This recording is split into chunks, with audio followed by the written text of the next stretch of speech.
My pranams to all Atma Jyotis, divine light of the self. I welcome all of you for today's session of Viveka Chudamani. Viveka means discrimination. Discrimination is very important for all of us in life. Anything we want to do, there's a discrimination required. Should I go this way or that way? Should I eat this food or that food? Should I buy this mobile phone or that mobile phone? Ability to decide between the two options is discrimination. Without discrimination, human life is a mess. There is some discrimination which will take us, which will uplift us, which will purify us. That discrimination is called Viveka. Viveka means discrimination. Most of the people who are successful in life, they have a discrimination about material things in life, objective reality. They know very well, this is good, this is bad, this is right, this is wrong, this I have to do, this I don't do. This job I want to do, this much money I have to earn. They have discrimination. But deep inside, they are miserable. Because discrimination which is required to experience peace in life is missing. That discrimination which is required to experience peace, bliss in life is called Viveka. That's why Vivekananda was called Swami Viveka Ananda. One who gets happiness through proper discrimination, right and wrong. Now, what is this right and wrong? It has nothing to do with the objects of the world, external world. It is about the inner self. Who am I? That's called Atma Jnana, self-knowledge. Do you have this discrimination? Who am I? For which we should know who I am not and who really I am. This is called Atma Anatma Viveka. The self and non-self. Who am I not is called non-self, Anatma. Who am I really? Atma. And we should have it. Otherwise, we are confused. My identity. We live with the identity that I am the husband, I am the wife, I am a man, I am an engineer, I am a doctor. Identity becomes our reality, while reality is forgotten.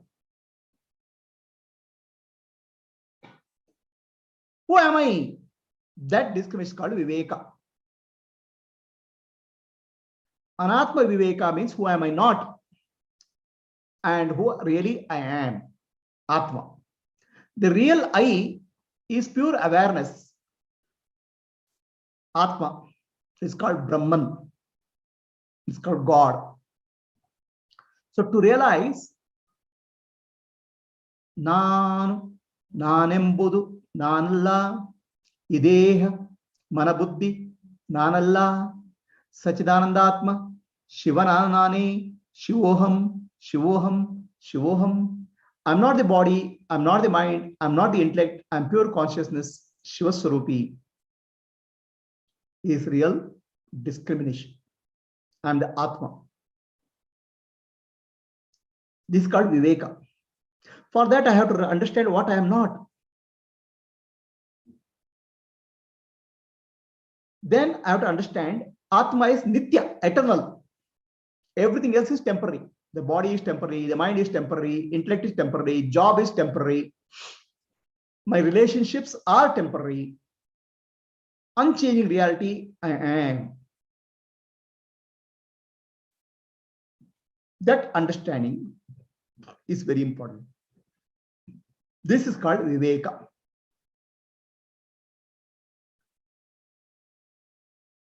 One who has Viveka or Jnana is called enlightened one, Atma Jnani.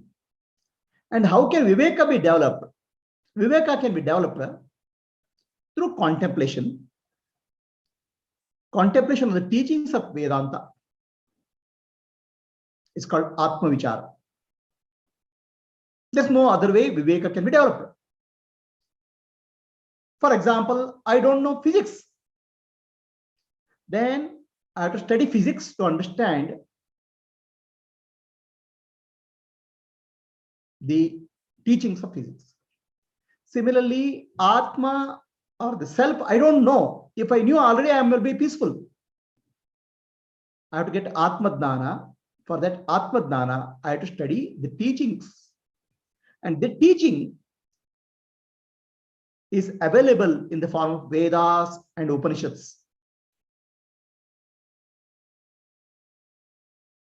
The cream of the teaching is given in the form of Viveka Chudamani by Sri Shankaracharya. Chudamani means a jewel. A diamond can cut any other object. Diamond is the sharpest tool. Chudamani is a jewel which women wear on top of their head. That Chudamani, Viveka Chudamani, is a sharp tool to cut the ignorance, thick ignorance, and bring us enlightenment. Let us offer our respects to Sri Shankaracharya and then continue the study. Shruti Smriti Purananam Alayam Karunalayam Namami Bhagavat Padam Shankaram Lokashankaram. Today is the last class of Viveka Chudamani. Viveka Chudamani has 500 plus slokas, quite a comprehensive text. We have taken 108 slokas of Viveka Chudamani, 108 slokas summary of Viveka Chudamani to get a glimpse of the teaching of Viveka Chudamani. Today is the last class. And the last class is always about Phalashruti. That is, what is the benefit of studying Viveka Chudamani?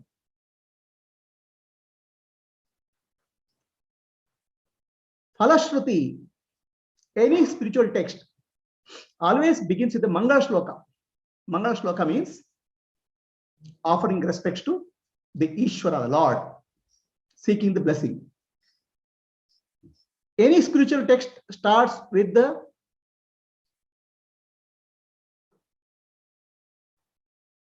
first chapter, which will tell benefit of study of the scripture.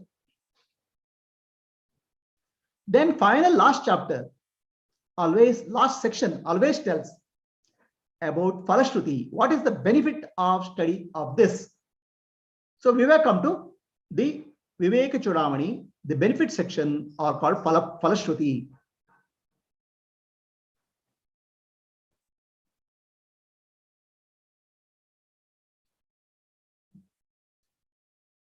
So benefit of study of this scripture, Viveka Chudamani or Phalashruti, is what we are discussing today.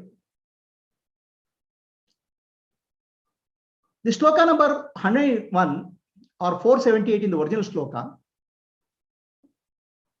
individual jiva, individual soul jiva, the world jagat is Brahman alone.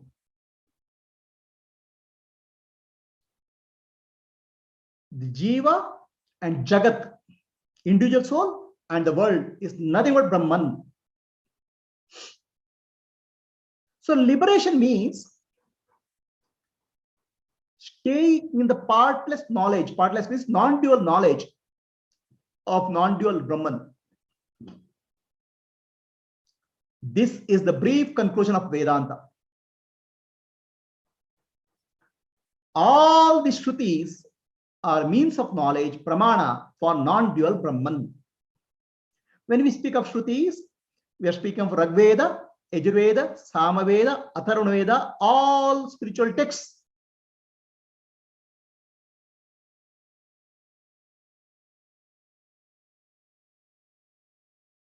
So what we are studying in what we have to understand, the essential teaching of all Rig Veda, Yajurveda, Samaveda, Atharvana Veda. Vedas are holy, Vedas are sacred, Vedas are important. It's very difficult for us to study so many Vedas. It's very large knowledge. Even if we spend several lifetimes, we cannot complete the knowledge of Vedas. There was a Rishi called Bharadwaja Rishi who was well versed in Vedas. He is called Chaturvedi. 4 Vedas he knows. But at the end of his life of 100 years, he was feeling unsatisfied. I have not known Vedas fully. So he prays to Brahmaji, please give me some more life so that I can study Vedas. Brahmaji gives him 100 more lives, 100 more years. Even then he is not satisfied. Then again he prays. Then Brahmaji laughs and says, the Vedas are very large. Even if you give 100 or 1,000 lifetimes, you cannot complete study of Vedas. Rig Veda, Yajurveda, Samaveda, Atharvana Veda. Vedas are like mountains. But what you have studied Vedas in your 200 years of life is not even one handful of sand. Why don't you study the summary of Vedas, understand the essence of Vedas, and become free? What is the essence of Vedas? The essence of Veda is called Vedanta. Vedanta means Antarala, essential knowledge of Vedas. Antarartha, inner meaning of Vedas. Vedanta also means Anta, means last chapter of Vedas. If you want to study any book, the last chapter always gives the summary. So study the summary of Vedas, then you'll find Atma Dnana, which means Tattvamasi. Jivatma, Paramatma, Ekatvam will know. Then you will feel peaceful. Otherwise, even if I give million lifetimes, you will not be able to satisfy. So Atma Dnana, Tattvamasi, Jivatma, Paramatma, Ekatvam is what you have to understand from the teachings of Vedanta. This is a summary of all Shastras, Shastra Pramana.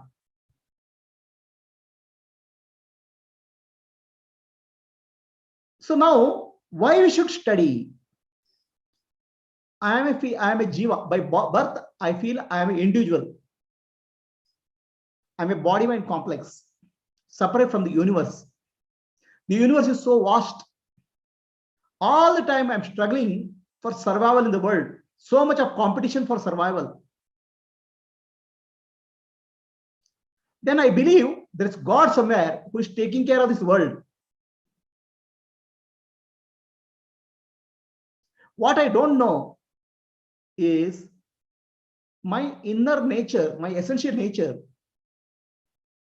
is Atma. The essential nature of world is Brahman. The essential nature of God is Brahman. Ishvara is Brahman.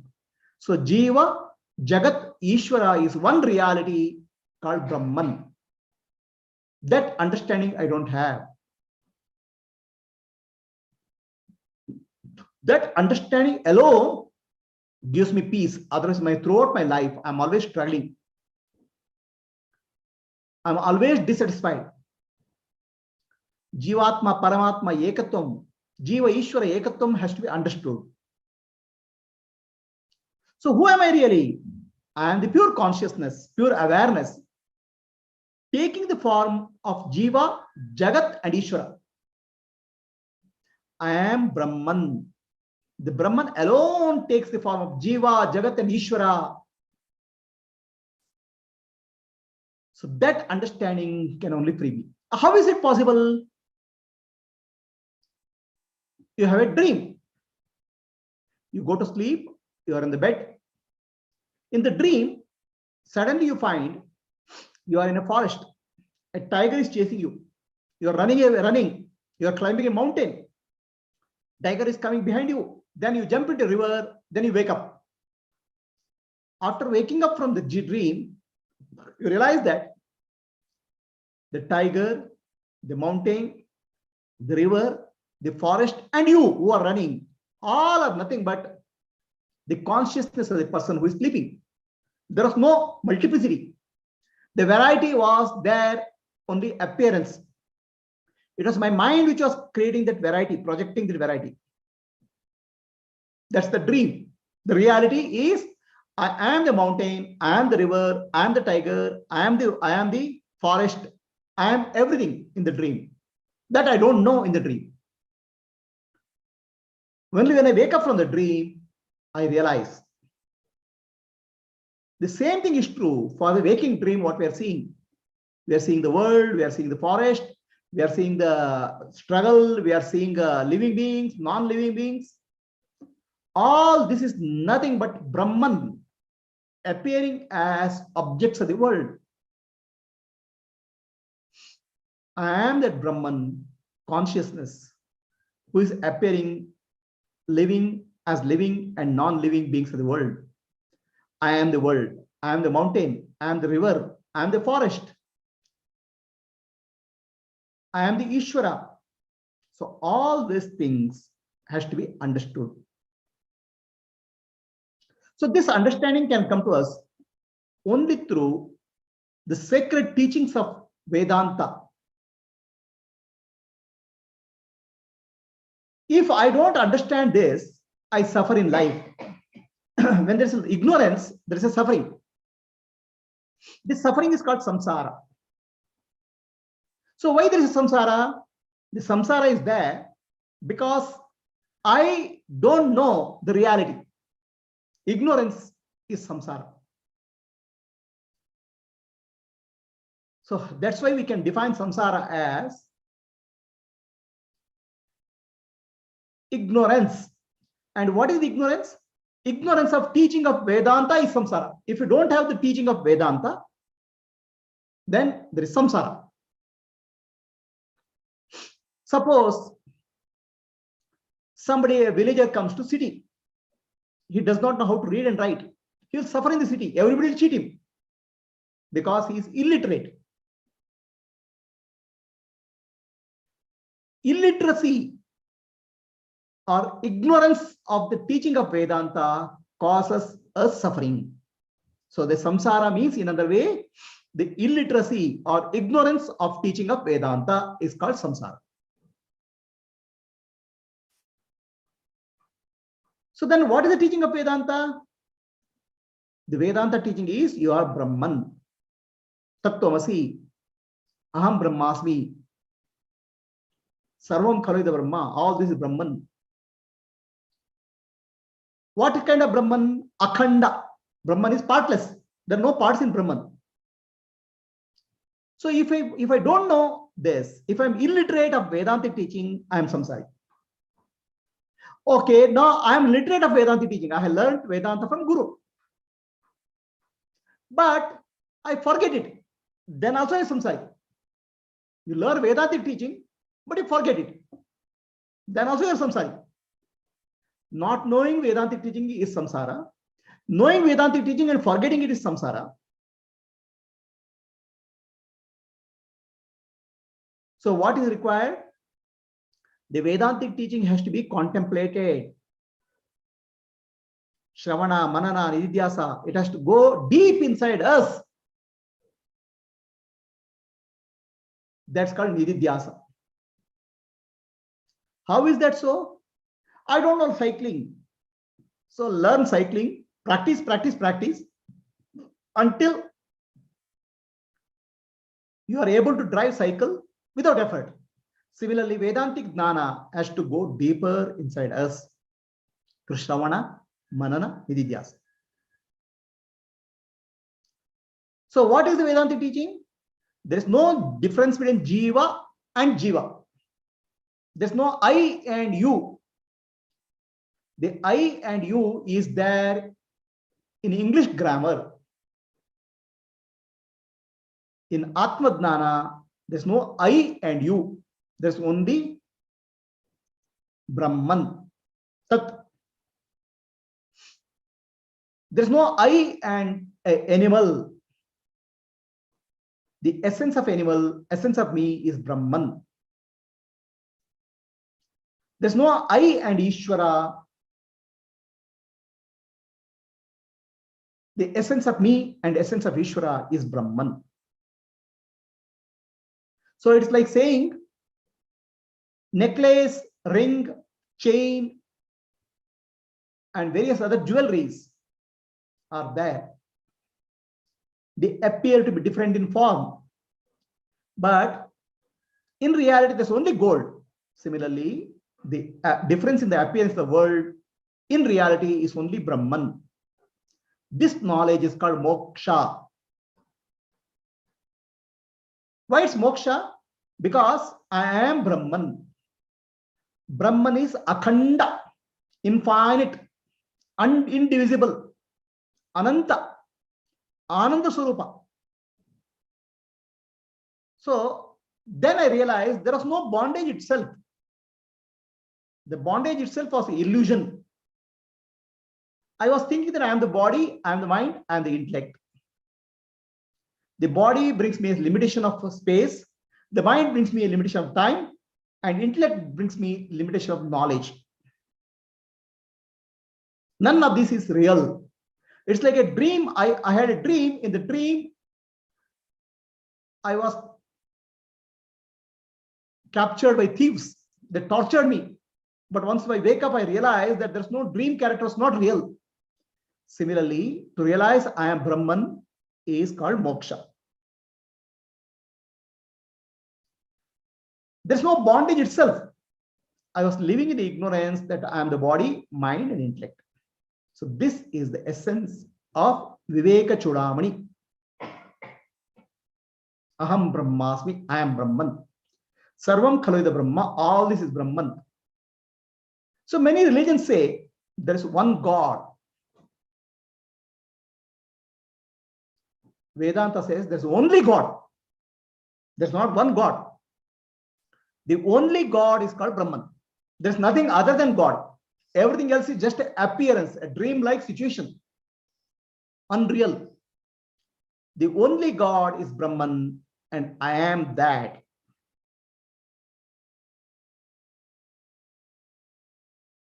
So this is the teaching of Vedanta. Now,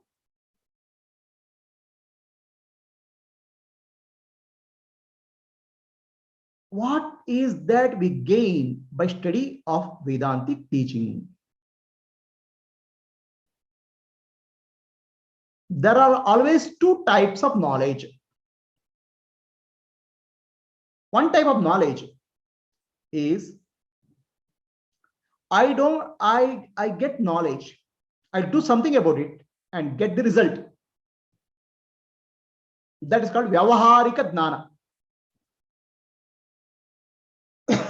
For example, I don't have a house.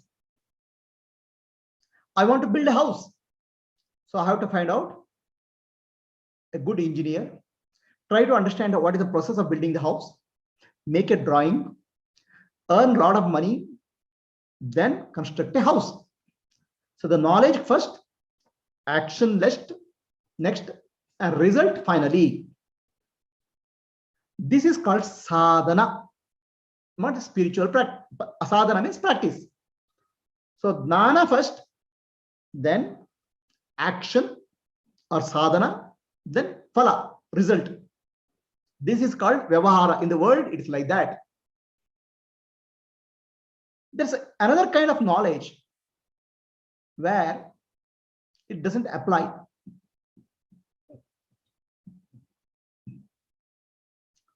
I go to a place, say Kathmandu in Nepal. I'm looking for a palace of a king. So I don't know where it is.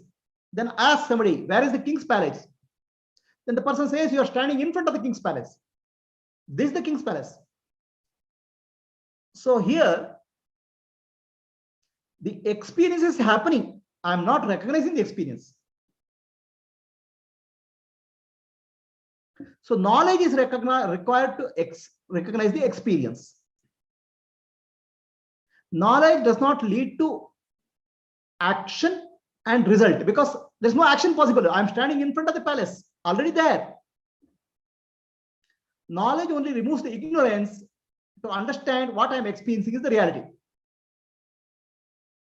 So similarly, realizing God, Brahmadnana, is not a new experience. Every moment of your life is experience of God. Everything what you are experiencing is God only, because God only is there.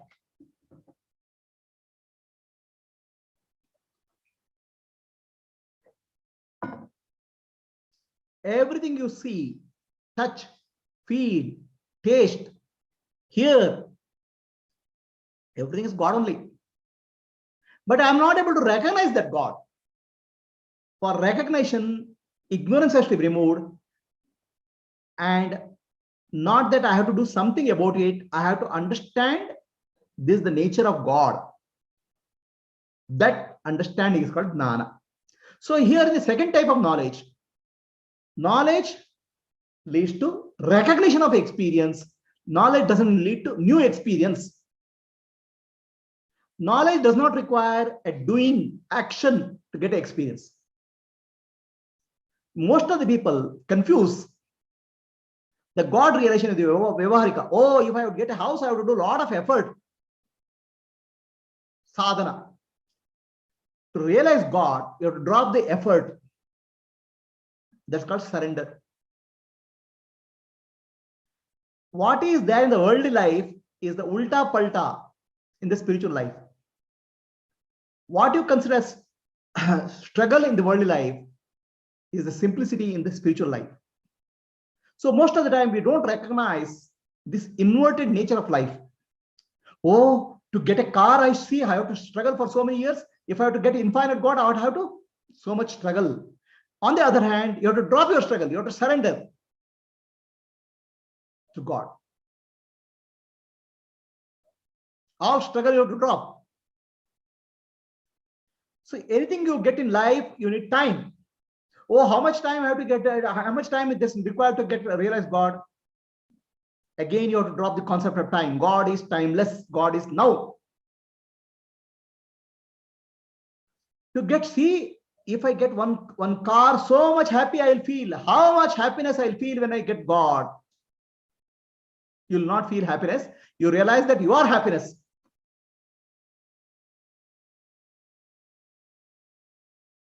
What you get, you lose. But what you are, you'll never lose. So this way, everything in the spiritual life is ulta pulta, is inverted.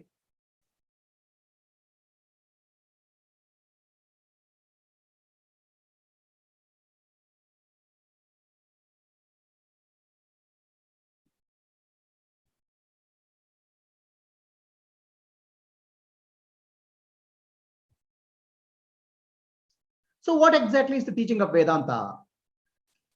I, as an individual, feel separate from Jiva. I am the Jiva. The vast universe is a Jagat. And Ishvara, the Lord, is there. They are three separate entities. To realize Jiva, Jagat, and Ishvara is one reality, is the spiritual journey of Purna Yoga. That we call as Sarvam Khalida Brahma. All this is Brahman. Aham Brahmasmi. I am Brahman. So this realization is called Atma Jnana. Brahman, the pure awareness plus name and form, is Jiva, Jagat, Ishvara. It's like saying gold plus name and form is called necklace. Gold plus name and form is called ring. Gold plus name and form is called chain. Similarly, Brahman plus name and form is called me, Jiva. Brahman plus name and form called Ishvara. Brahman plus name and form is called Jagat. The essence is Brahman only.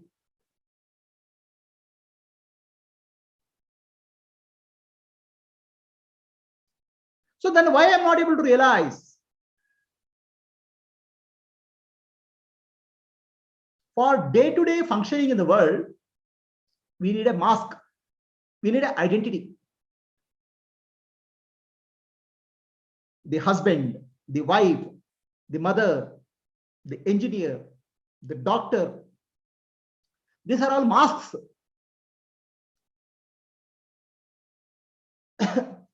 We identify the mask. Oh, who I am now? I am an engineer. I am father. I am mother. We identify the mask. We don't recognize our true nature, which is awareness, Brahman. Who is wearing the mask? I, the awareness, the Brahman. We forget ourselves and get lost in the drama of life. The drama of life becomes trauma of life.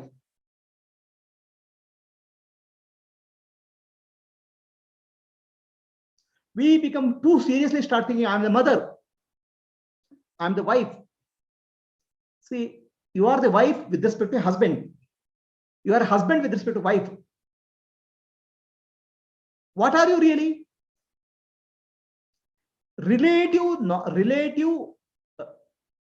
Relative things in life start becoming our reality. We forget the absolute. Absolute, I am awareness. The English language has a beautiful word. They are my relatives. Relationships.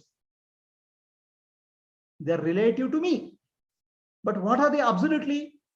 Absolutely, each of us is Brahman. I am also Brahman. So we are lost in the wearing the mask. When will you recognize your true nature, Atma, Brahman, pure awareness shining? So that's where I told you about two types of knowledge. The knowledge of type 2, I have to go to Himalayas. I have to find out how to go to Himalayas. I have to buy a bike and travel. The knowledge, action, and experience. Whereas in the other type of knowledge, the sun rises in the east, sun sets in the west. Every day I see. I think that sun is going around the earth. It's my ignorance. The knowledge can be corrected by scientists telling us clearly, sun is not going around the earth. Earth is going around the sun. So the knowledge is correcting of the ignorance. Knowledge does not give you a new experience. Tomorrow morning, I get up and say, oh, earth is going around the sun, I can't see. Perception doesn't change, but my reality changes. So Vedanta Atma Dnana is this type of knowledge, type 1 knowledge, not type 2 knowledge. It corrects our understanding. It does not change our perception. So I am Brahman. Tomorrow morning when I get up, I understand I am Brahman. Tomorrow morning I get up, everything seems to be changing. Everything is blur. Everything is Brahman. I have a new experience. No, your experience will be old, but your understanding will be new. So a Atmatnani, an ignorant person, sees a rope and he is afraid it's a snake. A Gnani sees snake and realizes it's a rope appearance. Similarly, all of us are focused on the mask and forgetting Atma. Atma is the rope. The mask is the snake. The body-mind complex is the mask. We'll go to the next sloka. So blessed I am due to your grace. I have accomplished all that is there to be accomplished. I am released from the bondage of samsara. I am the nature of ananda, bliss, free from any lack and always existing. I am the whole. The disciple is feeling blessed. He is surrendering to the master.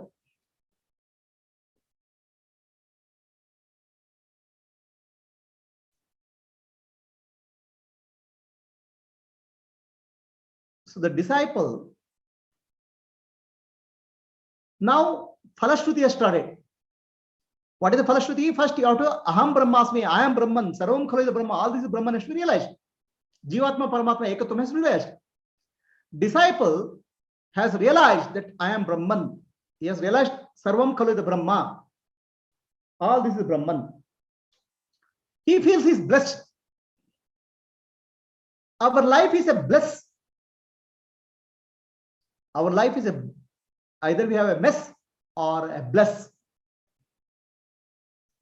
or bliss. Bliss or mess is our life. If you don't know the Vedanta teaching, the life is a mess. The mess is called samsara. If you know Vedantic teaching but don't understand it, still the life is a mess. If you know Vedantic teaching but forget it, still the life is a mess. If you know Vedantic teaching and live with that understanding without forgetting, life is a bliss. One who is blissful is blessed. The student says, I am blessed by your teaching. What is the teaching? The teaching of Viveka Chudamani. Sri Shankaracharya takes the form of Guru and Shishya at dialogue. Starts with 6 questions. What is suffering? What is samsara? What is karma? What is freedom from karma? What is bondage? What is liberation? All these questions are asked. And he gives very, very detailed answer. With the detailed answer, I have become free from samsara. So it doesn't mean that I got a new experience. I became free from samsara by understanding I never had a bondage.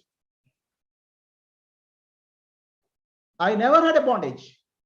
I am the body, I am the mind, I am the intellect, I am husband, I am wife, I am engineer, I am doctor. This was a wrong understanding. In reality, I was Brahman all the time.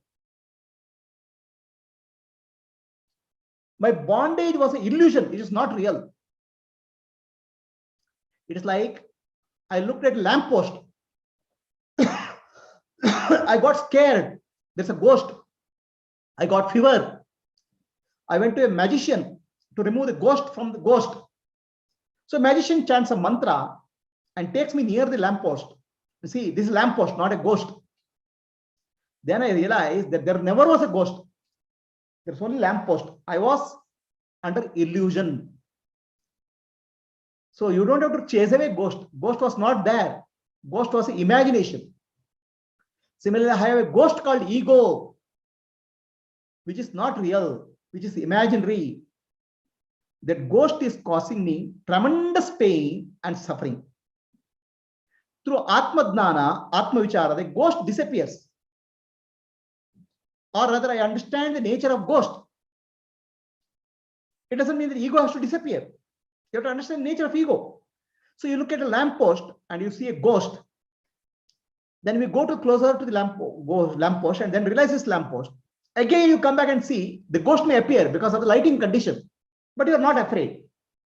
Similarly, ego may appear. You are not at all bothered about ego because it's not real. So then I am released from the bondage of samsara because I was never bonded. I was never born.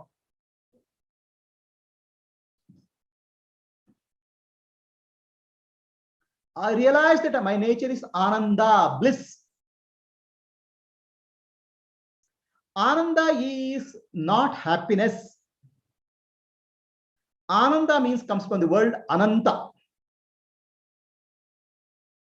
In Kannada language and other languages of India, the ananda is translated as happiness. Ananda comes from the word ananta, which means infinite. Infinite alone is bliss because there's no limitation there. No time limitation, there's no space limitation, there's no limitation. It's not an experience, it's your nature. Fullness. I am free from lack. Lack means any shortcoming. Infinite cannot have any shortcoming. And I don't have birth and death. I am always existing. What is birth and death? What is born in time and space has a birth and death. I was never born. I am the whole. I am Purnoham. So this understanding the Shishya develops after listening to teaching of Guru. After listening to teaching of Viveka Chudamani, he surrenders to the master. I am blessed by your teaching.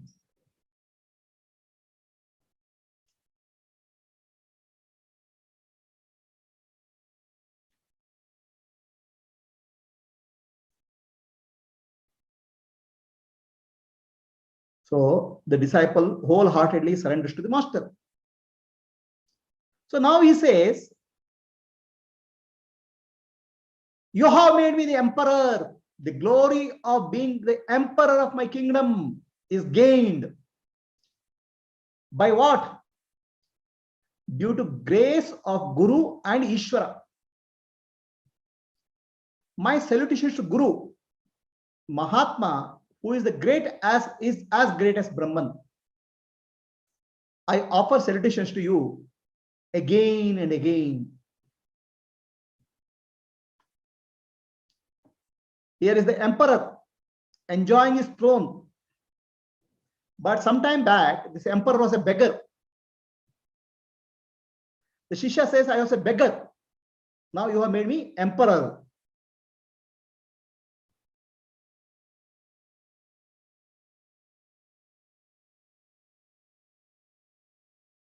I was beggar all my life. Not one lifetime. Many lifetimes I have been beggar.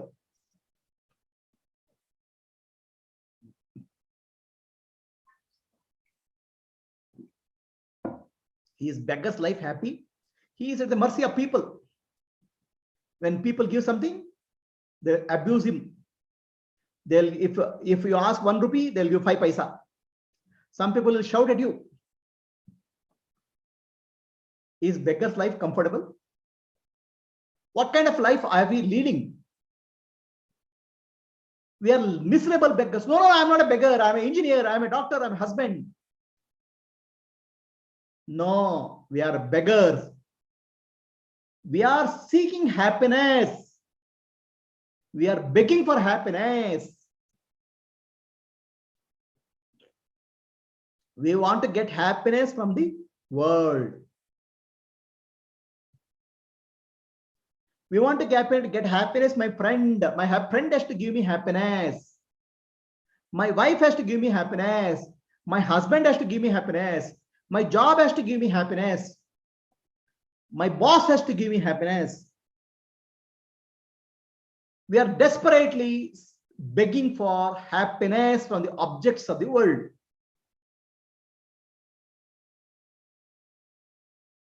All our relationships are nothing but beggarly relationships.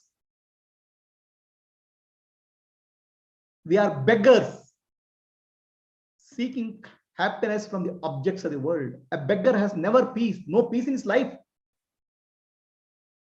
If you are not peaceful, if you are restless, if you are suffering in life, that's only reason is you are a beggar. You are constantly looking for happiness. Oh, if only my husband behaves properly with me, I will be peaceful. If only my friend behaves with me properly, I'll be peaceful. We don't understand that relationship or objects of the world is not there to give you happiness. The world is not there for making you happy. The world is there to teach you that happiness is your nature.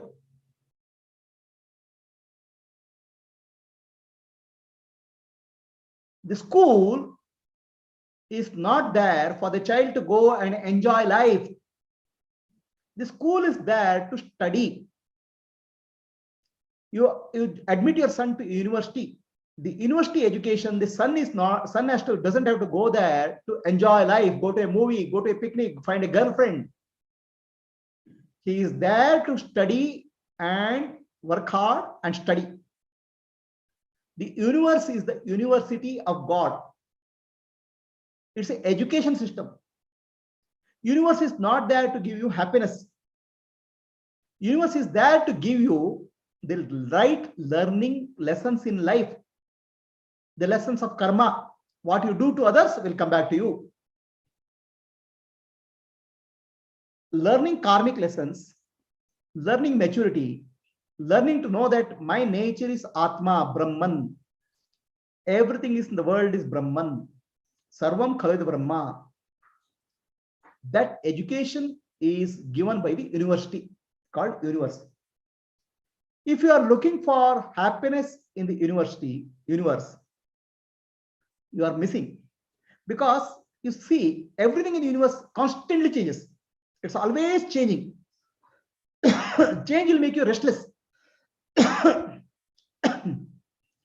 The objective is make you restless, to seek right peace and happiness deep within. So this is the purpose of universe. We live our life as a beggar, not one lifetime, 2 lifetimes, 100 crore kalpas. 100 crore kalpas is, I told you, each kalpa is nothing but 3.72 billion years. 100 crore kalpas is a long, long time. We have been searching for happiness, will not find. Happiness can be only found when you realize your own true nature, Atma, Brahman. So now, how do you realize? God only has to give me grace. God has to give me grace. My dear, the grace of God or Ishvara is always there. There is no point of time, there's no grace of Ishvara.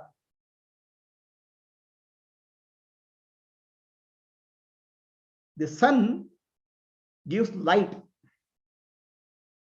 Sun doesn't give a light to only rich man, does not give to poor man. Sun gives the light to tiger, doesn't give to deer. Sun gives the light to uniformly to everybody.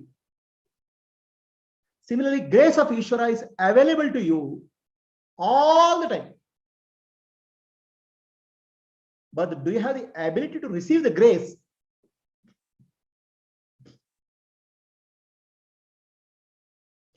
We think grace of Ishvara means something. Grace of Ishvara means, oh grace, Lord, I'm begging you, please give me peace in life. Give me happiness in life. Okay, make my life comfortable. You are seeking wrong things from the grace. Grace is there to show you a real nature. Grace is not there to make your life comfortable. In fact, the more grace is there, more your life will become uncomfortable. You start looking at who am I really? So grace of Ishvara is always there. Now, but grace of Ishvara is not sufficient to realize my own nature. Why? I cannot understand the grace. So the grace of Ishvara, how is grace of Ishvara is there in my life? My eyes are operating, my ears are operating, my nose is operating, my heart is beating, my liver is functioning, my brain is functioning, the functioning body-mind complex and this big, beautiful universe is the grace of Ishvara. That's already there. You cannot ask anything more because Ishvara knows what to give, how much to give, when to give. Then still I am suffering. Still you are suffering because you don't know your true nature. You don't know I am Atma, I am Brahman. For that knowledge to take place, you need Vedanta. The teaching of Vedanta is required. Other than teaching of Vedanta, nobody will tell you. But Vedanta is also there. Grace of Ishvara is also there. Vedanta is there. I don't know about Vedanta. It's not that Vedanta is hidden from me. Vedanta is there all the time. For 10,000 years, Vedanta is available to all. But I don't know Vedanta. So grace of Ishvara is there, grace of Vedanta is there. Then what is missing in my life? The Guru is missing in life, because to realize the grace of Ishvara, to realize the grace of Vedanta, Guru is required in my life. The Guru is missing.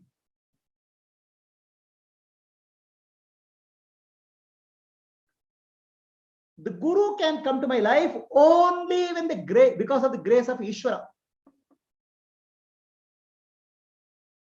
Why? Because I don't know who is Guru. I don't even know the importance of Guru. But I believe in God, because right from childhood I've been told about God will take care of me. So I'll do some service to God. I'll do puja, I'll do panchayadna, I'll do yadna, I'll do service. This worship of God will take me millions of lifetimes. I worship unknown, unseen God. I have a lot of imagination about God. Imaginary God, I spend my millions of lifetimes in worshipping imaginary God. In the process of worshipping imaginary God, there's a purification takes place in me. Chitta Shuddhi, that's called Chitta Shuddhi. I do Karma Yoga, I do service, I do puja. So the Chitta Shuddhi happens in my life. Then I develop certain qualities called Shama, Dama, Titiksha, Uparati, Shraddha, Samadhana, because I worship invisible God, invisible Ishvara.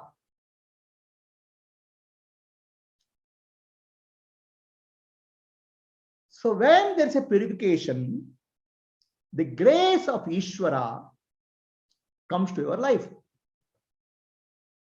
Now, grace of Ishvara is always there. A special grace of Ishvara comes to your life in the form of Guru.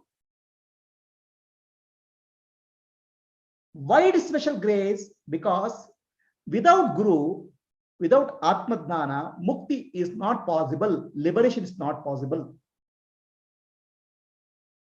So Ishvara appears in the life of a person who has matured over many, many lifetimes in the form of Guru. Ishvara was there all the time. The Vedanta is all the time. But to teach you the Vedanta in a very clear way, the Ishvara has to appear in the form of Guru in your life. That's why grace of Guru comes. Grace of Ishvara leads to grace of Guru. Grace of Guru leads to grace of Vedanta teaching. The teaching of Vedanta becomes simple and easy and clear by the teaching of Guru. So grace of Ishvara is Guru. Grace of Guru is Vedanta teaching. The grace of Vedanta teaching is Atma Dhyana. With the Atma Dhyana, you realize Ishvara, Guru, Atmeti. Ishvara, Guru, and Atma are one reality. I didn't know that.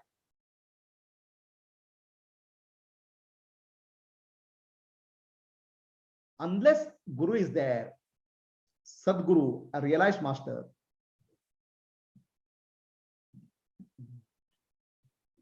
Atma Dhyana is impossible.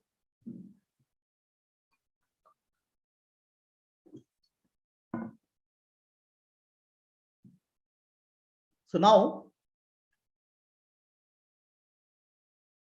we have heard it in the story of Ramakrishna Paramahamsa. Ramakrishna Paramahamsa did a upasana, meditation of Mother Kali.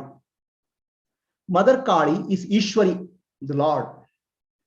Mother Kali appeared to him in the form of Totapari, Guru. And Totapari taught Ramakrishna Paramahamsa, Aham Brahmasmi Tattvamasi, Ishvara Guru Atmeti. So now, okay, so my samsara is gone. Now, all my suffering is gone. Okay, I got Atma Dhyana, I am Brahman. Tomorrow my suffering has to go. No, my boss who is creating problem to me should disappear from life.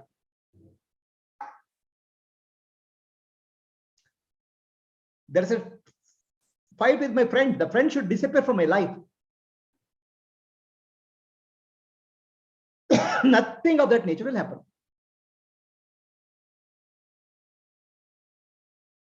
Whatever circumstance of your life is there, they will be same. They will not change. Outer conditions will not change. But understanding those conditions will change. Like you see a snake on a rope, you have got scared. Then you realize it's a rope. Then again, if you see it, it appears like a snake, but you're not afraid. Similarly, entire thing in the world will continue to be same, but your way of looking at things will change. You'll realize I am Brahman. So now here the realization you have to understand at two levels. At Paramarthika level, absolute level, I am always Ishvara, I am Sakshi, I am Brahman. Aham Brahmasmi, I am Brahman all the time. I have never been a jiva. At the Vyavarika level, I have a body, mind, and intellect, which is a jiva. So the body, mind, and intellect is helping me to interact with the world. Otherwise, without no body, mind, and intellect, there's no interaction possible. So just because I got Atma Jnana, the body, mind, intellect will not drop, because body, mind, intellect is a result of prarabdha karma. My wrong understanding earlier is already created. It will have its own life, 50 years, 70 years, 80 years. Whatever suffering, joy which has to come as a prarabdha karma will come. But then you realize that I am Atma, I am Brahman. So as Atma and Brahman, I am always peaceful and blissful. As a body and mind complex, which is the result of prarabdha karma, whatever suffering has to come, whatever good punya has to come, will come.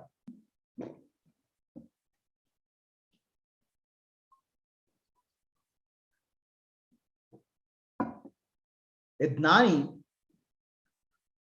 also experiences prarabdha karma for the body. A good prarabdha karma will bring him a name, fame, and happiness. Name and fame. People will come and worship him. People will give respect to him.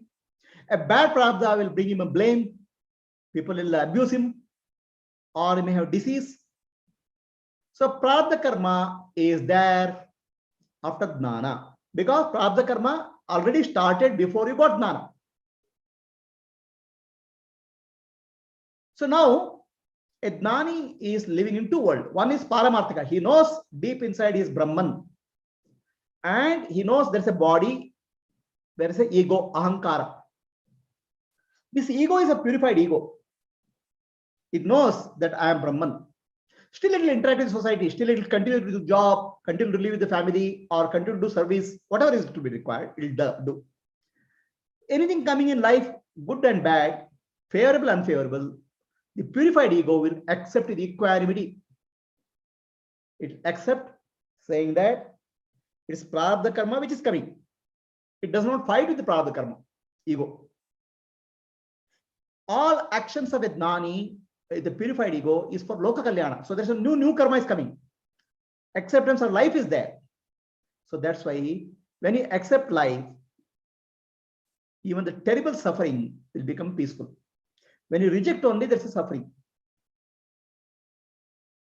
So that's why Shishya says, I respect Guru and Ishvara.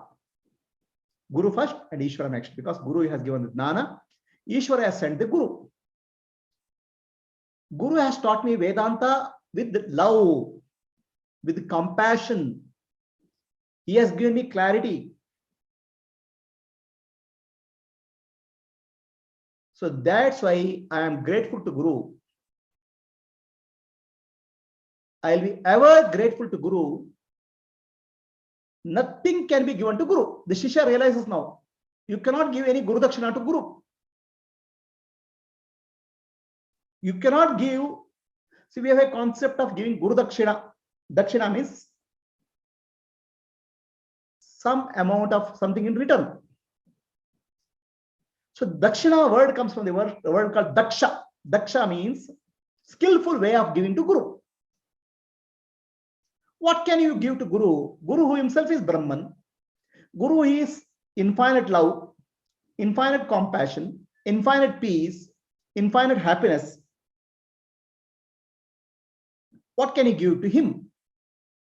So Dakshina means a skillful way of giving. So what can you give? The Shishya has understood that he cannot give anything to Guru.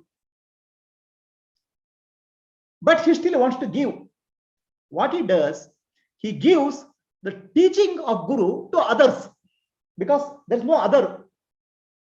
He sees the Guru in all and offers the teaching which is given by the Guru to those who seek. It is like this. We go to our friend's house. We want to give some gift to the friend. The friend doesn't accept the gift. Then what we do? A child playing there, we go to the child and give the gift in the hands of the child and tell your friend, say, I have given the gift to the child, not to you. So you have given a gift to your friend skillfully. Similarly, the Shishya is offering Dakshina to the Guru, a skillful way of offering to Dakshina. What he does, he cannot give to Guru. What he can give teaching to Guru, or he can give money to Guru. He cannot give anything. He will give the teaching what Guru has given to others. He lives his life for Loka Kalyana and service. That is the gratefulness which he speaks of.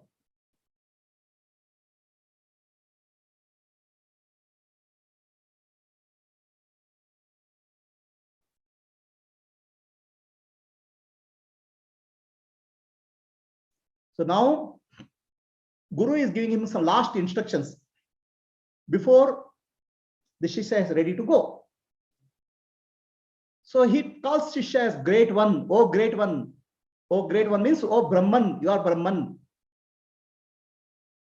Spend your time in seeing Atma everywhere.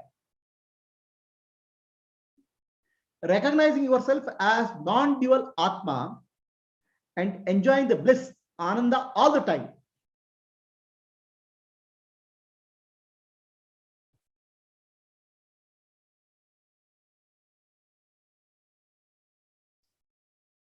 So here is the instruction, last instruction for the Guru. Before the Shishya goes, he has completed his education. He has got the Atma Dnana, he has got Brahma Dnana.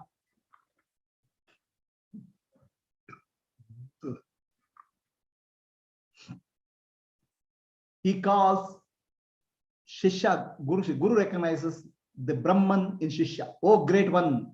Oh, Brahman. Now he gives him some last instruction. What is the last instruction? You have spent many years in Gurukula with me, studying Vedanta, studying spiritual teaching.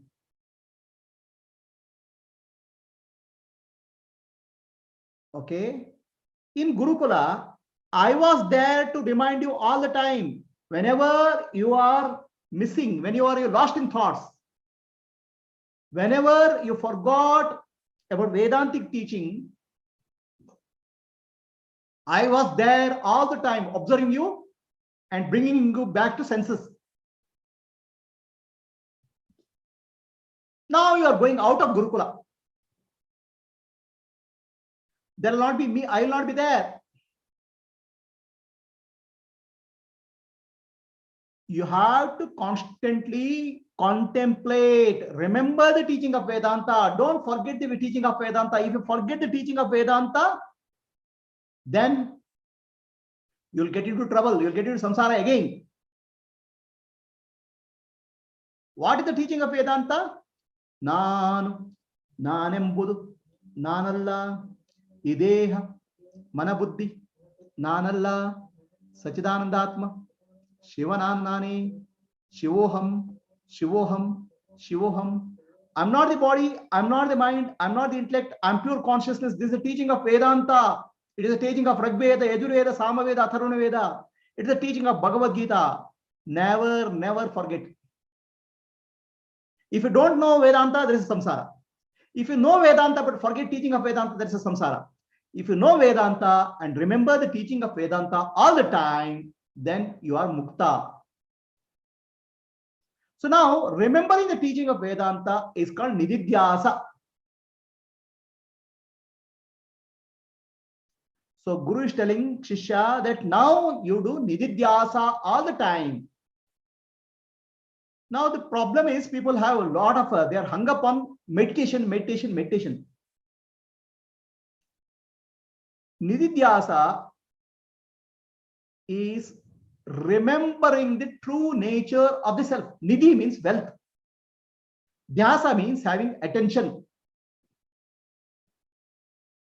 A mother goes to the office, but her attention is on the child. She is doing nididhyasa of the child with the eyes open. A businessman He's playing with his family, but his mind is on the money. He is doing nididhyasa on the money. Nidhi means wealth. What you consider as wealth, your mind attention will be there all the time. It does not matter whether your eyes are closed or eyes are open. Guru is telling Shishya that do nididhyasa. Nididhyasa can be done with eyes open or eyes closed. You can sit silently and do nididhyasa also. Or you can doing working, always you remember, I am Brahman, I am pure awareness. So not only you remember you are pure awareness, you are Brahman, you remember everybody who you come across are Brahman. See the Atman, Brahman in everyone. Oh, Guru is telling about seeing. Okay. I should have some special vision. My eyes should change. I should be able to see. The moment I see my friend, I should see my friend like a Brahman. The moment I see my boss should look like a Brahman, but he looks like a ghost. The seeing is not through physical eyes. The physical eyes called charma chakshu.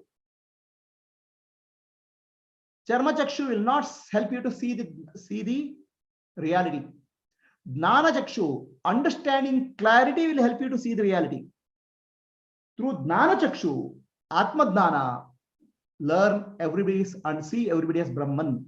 Do nididhyasa with all the time, with your eyes open, sitting, standing, eating, walking, watching a movie, talking to a friend, playing a game. You can do nididhyasa. So nididhyasa doesn't mean changing your perception. Nididhyasa means changing your understanding. Saw a snake on a rope. Understand it's a rope. Then don't have to change the perception. You don't have to remove the snake. Understand it's a snake. Understand it's a rope all the time. So let's look at one pot. The pot is there. So now, if you know this pot, all pots are made up of mud. So know that all pots are made up of mud. Like that, you know you are Atman. Then everybody is Atman, everybody is Brahman. So this is not a different perception, this is a different understanding. That understanding is called nididhyasa. It's like a wave. The wave was earlier scared. I'm a small wave, I'll be destroyed. A big wave will destroy me. Then wave realizes I am nothing but water. The big wave is water, small wave is water. As water, I don't have birth and death. Similarly, you realize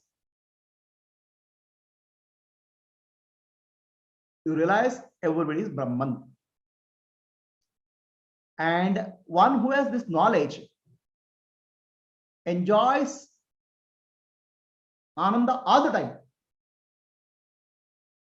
So that's why nididhyasa has to be done all the time, every time, till you die. Those who have studied Vedanta, they would love to teach Vedanta, study Vedanta throughout their life, because Vedanta is about your own self, your own Atman. The more you remember your Atman, the more blissful you are. So nididhyasa can be continued forever, because it's your own joy you are remembering.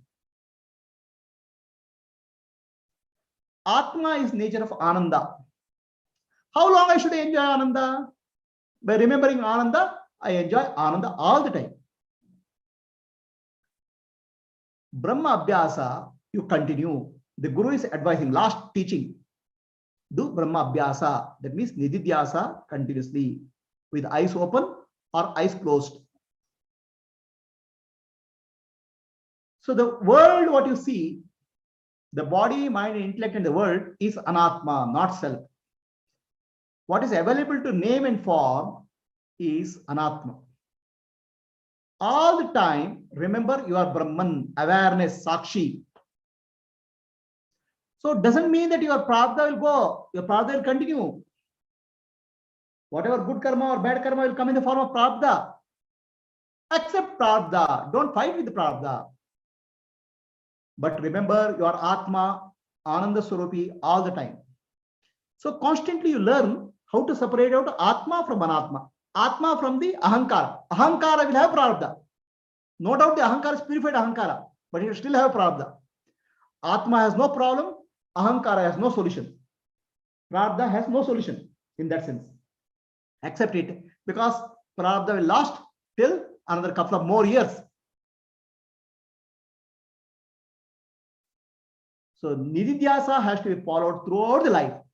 Nididhyasa means with the eyes closed meditation or with the eyes open meditation. Any activity, you should be able to go back to yourself. Who am I? Nahi jnanena sadrisham pavitram he udyate. Nothing more purifying than jnana. Atma jnana is very important. Atma jnana alone can liberate you. So many people have thinking that Nirvikalpa Samadhi is liberation. Nirvikalpa Samadhi is not liberation. Nirvikalpa Samadhi is a state like waking, dream, deep sleep state. Nirvikalpa Samadhi gives you bliss. Nirvikalpa Jnana alone can you mukti. Nirvikalpa Jnana alone is Atma Vichara, self-enquiry, Shravana, Manana, Nididhyasa alone can give you liberation. Now, how can Nididhyasa can be done? We have a imagination of Nididhyasa. Somebody will sit with the eyes closed, with the hands like this or like this. Nididhyasa can be done in many ways. I told you, a woman, when she goes to office, she'll still remember I am mother. Similarly, anytime to remember I am Atma, I am Brahman is Nididhyasa. Nididhyasa can be done when you are listening to the teaching of Vedanta from the master. Oh, no, I'll listen to the teaching of Vedanta, then I'll go to Nididhyasa. No, Shravana, Manana itself is Nididhyasa simultaneously. When master is teaching, you are teaching your nature, Atma. You can do Nididhyasa when discussing Vedanta with your group members, Vedanta study circle member, when you are doing, that is Nididhyasa. You don't have to say, oh, I'll do Manana here and then I'll go to Nididhyasa. No.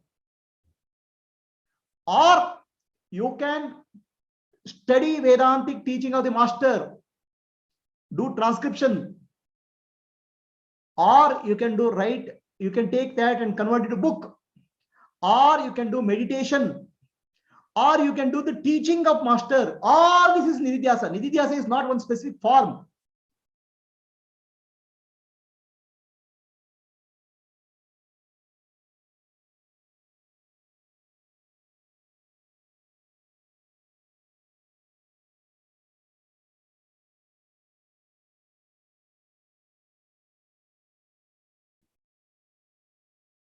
So now the Guru has given the advice, the last advice.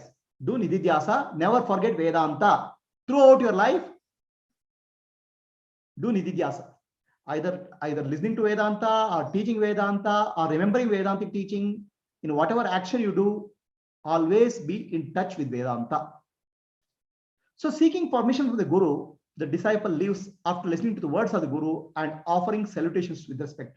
So then now the Shishya is living. His ashram life is over.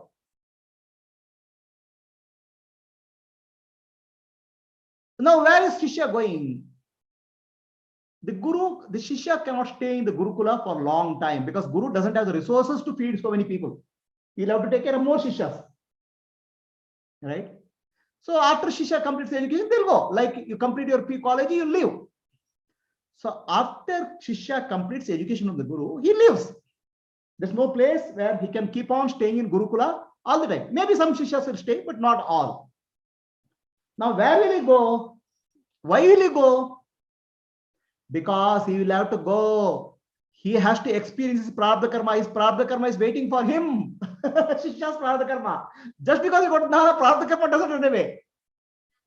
His Prarabdha Karma will wait for him. He has to experience his Prarabdha Karma. Maybe he has to get married. Maybe he has to get children. Maybe he has to get a name. Maybe he has to get fame. Maybe he has to get a blame. Maybe he has to get a good health. Maybe he has to get a disease. His Prarabdha Karma he has to experience. For experiencing the Prarabdha Karma, he has to go. He cannot stay there.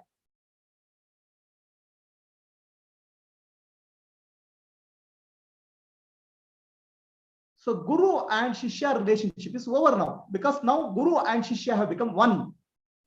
Both are Brahman. The Shishya was feeling separate from Guru due to ignorance, mithya, adnana. Now he understands Guru is Brahman, I am Brahman. Guru and Shishya are one reality.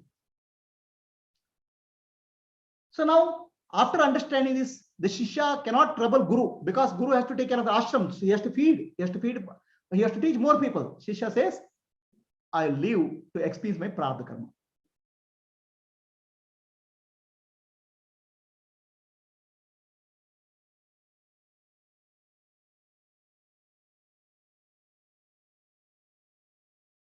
Now, when Shishya leaves, what will happen to the Guru?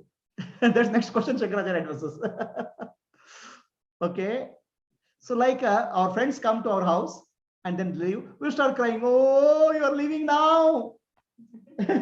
So Guru will start crying, oh, my Shishya has gone, some 15 years he was with me, now he's gone, now who will, okay, such a good Shishya, Guru will not cry. Guru is as peaceful. Shishya coming and Shishya going does not make a difference to Guru. Okay, Guru is Brahman, Guru is Ananda Swarupa. Shishya has left the ashram, Guru does not cry. Guru is joyful, smilingly, he lets go Shishya and does not remember him also. Because to remember, there should be other than you. Shishya is also Brahman. The Guru now moves around, purifying the entire earth with his mind, drowned in the ocean of Sadatma.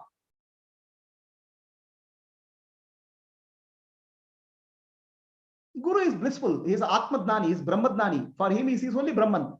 So Shishya has come, Shishya has gone. Shishya has not come, Shishya has not gone. Brahman only is there. So Guru doesn't feel any loss. Guru doesn't cry. Guru doesn't feel sad. Guru is blissful. He goes to teach. He'll purify the world. More people will come. More people will listen to his teachings. More people will get purified. He continues the teaching, purifying the entire earth.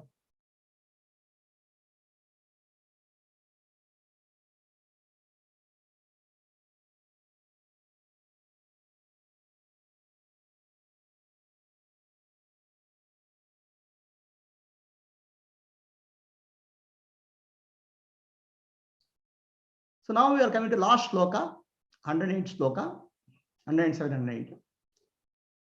So the Sri Shankaracharya says now concludes with the two slokas, 107 and 108. I have told the nature of Atma, the self, as a dialogue between the student and disciple for easy understanding on the part of seekers, mumukshu.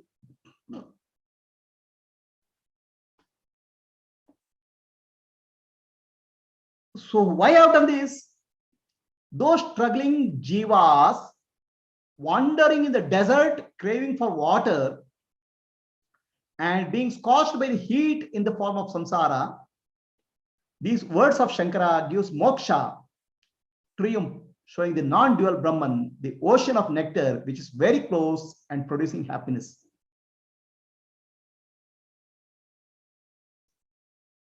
Punarapi jananam, punarapi maranam, punarapi janani, jatare shayanam, iha samsare, bahudussare, krapaya pare, paihi murare. We have spent millions and millions and millions of lifetimes. As Shankaracharya says, 100 crore kalpas we have spent. Jiva, searching for happiness in the world, samsara. It's like searching for water in a desert. The water is not there in the desert. The desert is dry. Happiness is not there in the world. We don't understand. We see every mirage and start trying to get water there. The jiva has been 100 crore kalpas, has been struggling to find happiness in samsara world. It's like finding water in mirage. The sun is hot. The desert sun is very hot. The sand is burning, scorching. 100 crore lifetimes are scorching, burning, suffering. Buddha tells, I spent so many lifetimes. In each of my lifetime, I put my backbone. Then they stack the backbone. Then backbone will become bigger than Himalayas. I suffered so much. I cried. The water in my eyes becomes mightier than Ganga. So see how much suffering we have in life. Millions and trillions of lifetime, 100 crore kalpas. You have to imagine, it's a big number. We don't even know how many zeros are there. So Shankaracharya says, for jivas who are suffering for so many lifetime, I have given the Advaita Jnana in the form of Viveka Chudamani. Advaita Jnana is there for you. It's like water in a mirage. The real water. It will remove your thirst. It will remove your suffering. It will show you the path of mukti, liberation, to understand that you are Brahman, non-duality. This is the purpose I have written. Now Shankaracharya tells why it is written. There are so many scriptures. Bhagavad Gita is there, Brahmasutras is there, Upanishad is there, Vedanta is there. So many things are there. Why I have written? To make the teachings available in a simple form. Most of the jivas don't even have time to understand so much of teaching. So I made the teachings available in a condensed form so that you can understand it in the form of Viveka Chudamani. Then he says, this teaching is about Atma Jnana, and I have told you as a dialogue between the Guru and Shishya. Why? If it is dialogue, we can more easily understand. The dialogue is easier to understand. That's why many of the Sanatana Dharma teachings are in the form of dialogue. Bhagavad Gita is a dialogue between Krishna and Arjuna. In a dialogue form between the Guru and Shishya, the teaching is very easy to understand. So I have given the teaching to you to relieve you suffering of samsara, to attain moksha, jivan mukti, do continuous nididhyasa, live your life of atmano mokshartam jagaditaya,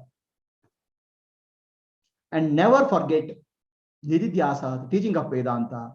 Nanu, nanembudu, nanalla, ideha, manabuddhi, nanalla, sachidanandatma, shivananunane, shivoham, shivoham, shivoham.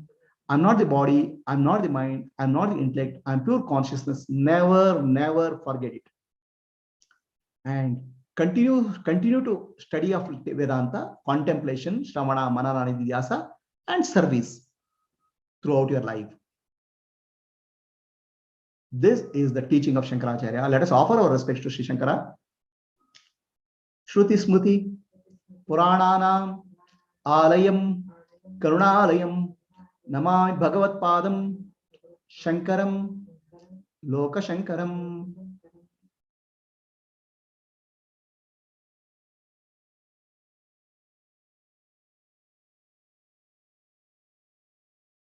With that, we are concluding the teachings of Viveka Chudamani. Of course, we have not taken all the shlokas. We have taken 180 shlokas. Viveka Chudamani is quite big. But yes, important representative shlokas we have taken up. Sit silently, close your eyes.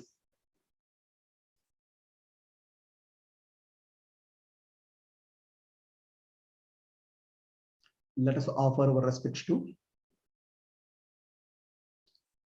Ishvara, Bhagavan, Shri Shankara,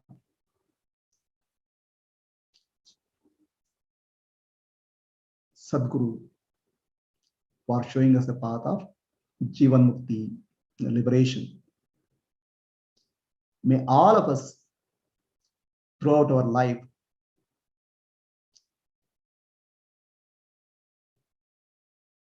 continue to contemplate Shravana, Manana, Nidhyasa of Vedantic teaching, spend our life doing service, accept the prarabdha karma, whatever it has to offer, as it comes. Always remembering, I am Brahman, I am pure awareness. Sarvam khalu idam Brahma, all this is Brahman.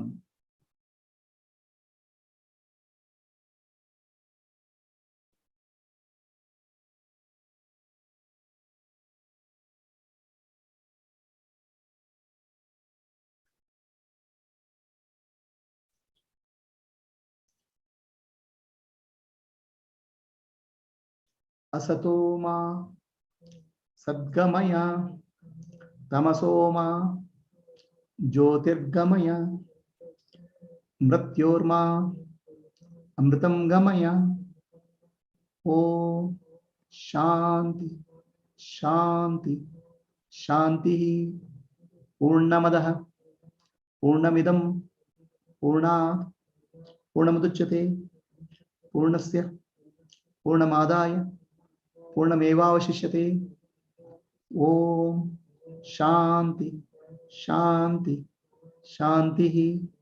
Nanu Nanembudu Nanalla Ideha Manabuddhi Nanalla Sachidananda Atma Shivananani Shivoham Shivoham Shivoham.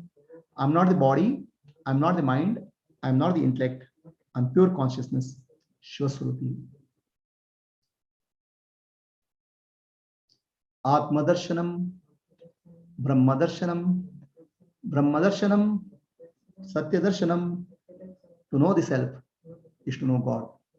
To know God is to be God. To be God is to know the truth. Antarjyotihi Bahirjyotihi Pratyak Jyotihi Paratpara Jyotireva Jyotihi Swayam Jyotihi Atma Jyotihi Shivosmeham. I am the light of the self, awareness, Atma Jyoti. I am the light illuminating the whole world, Jagat Jyoti. I am the light beyond all lights, Paran Jyoti. Light of love, light of compassion, light of peace, light of happiness. Lokaha samastaha Sukhino bhavantu. Lokaha samastaha Sukhino bhavantu. Lokaha samastaha Sukhino bhavantu. Harihi Om. Shri Gurubhyo Namaha. Harihi Om. Rub both of your hands. Give warmth to the eyes. Slowly open your eyes.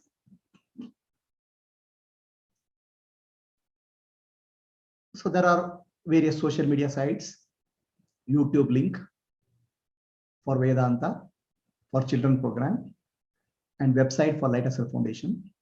You can find a lot of interesting information there. You can subscribe to these. With that, we are concluding the Viveka Chudamani, the beautiful scripture written by Adi Shankaracharya. Any questions are there?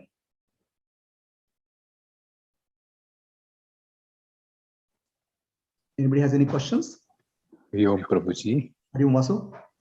Questions illa Prabhuji, tumba chennagittu. That after getting jnana, we have to step out to experience our prarabdha. There is no choice. Annathu tumba chennagittu. You don't have to step out. The prarabdha will come catch hold of you anywhere you are. Will take us. It will take us out. Also.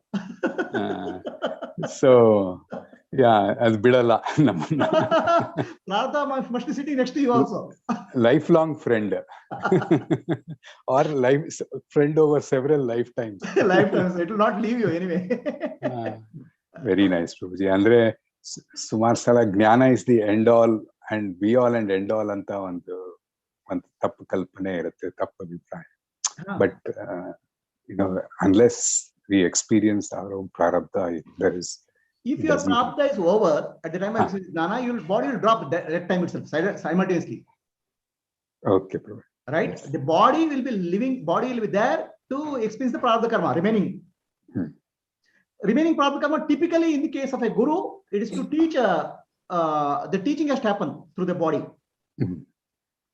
Loka kalyana has to happen. That's why body will continue. Yes. Anybody else any questions? ತುಂಬಾ ಚೆನ್ನಾಗಿತ್ತು ಗುರುಜಿ. First ಶ್ಲೋಕದಲ್ಲಿನೇ ಶಿಷ್ಯ ಹೇಳ್ತಾನೆ I am blessed ನಂಗೆ ಅಂತ. ಹಾಗೆ ನಾವು we are also blessed. Ekachudamani. It was very nice. And in one more shloka, when teachings are over, so Shishya leaves, he knows that he is one among the Guru. Then before shloka, Guru himself does, oh Brahman Anta, Shishya. That was very nice actually. It was it was very nice statement. Namaste Guruji. Namaste. ಹಾ ಗುರುಜಿ, ಈಗ ನೀವು ಕೊನೆಯದಾಗಿ ಹೇಳಿದ್ರಲ್ಲ, ಒಂದು ಇದು ಈ ಪ್ರಾರಬ್ಧ ಕರ್ಮ, ಈ ಒಂದು ಆತ್ಮಜ್ಞಾನ ಅದು ಬಂದ ಮೇಲೆ ಆ ಪ್ರಾರಬ್ಧ ಕರ್ಮ ಏನು ಬಂದಿರುತ್ತೆ ಅದನ್ನ ಫೇಸ್ ಮಾಡೋ ಶಕ್ತಿ ಬರುತ್ತೆ ಅಂತ ಹೇಳಿದ್ರಲ್ಲ. ಅದು ತುಂಬಾನೇ ಇದಾಗಿತ್ತು ಗುರುಜಿ. ಸೊ ನಾವು at least we will be able to handle or take it the things in a very normal way instead of getting tensed on that. Prarabdha karma will not leave anybody. Yes, Guruji. Okay. Thank you so much, Guruji. Wonderful. So, anybody else, any questions or any feedback? Previous talk, one question Guruji, when I was going through my your previous talk, ಅದರಲ್ಲಿ ಜ್ಞಾನಿ behavior will change because of the prarabdha karma. But will it have that gnana even? I think that's not a bit for gnani, you know. The question is not clear. See, that gnani's behavior will change because of prarabdha karma. Okay. In one of the talks, I just noted down. Gnani's behavior doesn't change prarabdha karma. Prarabdha karma will accept, and he will do. He has nothing to nothing from expectation from life. He will do loka kalyana as a service. Because he knew that he is a nature of self. He knew. And his actions also he knew. There's no reaction, sir.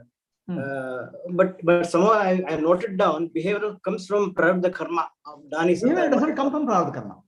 Is it my wrong understanding or what? It's wrong. It's not a correct understanding. How behavior can come from prarabdha karma? Okay. Okay.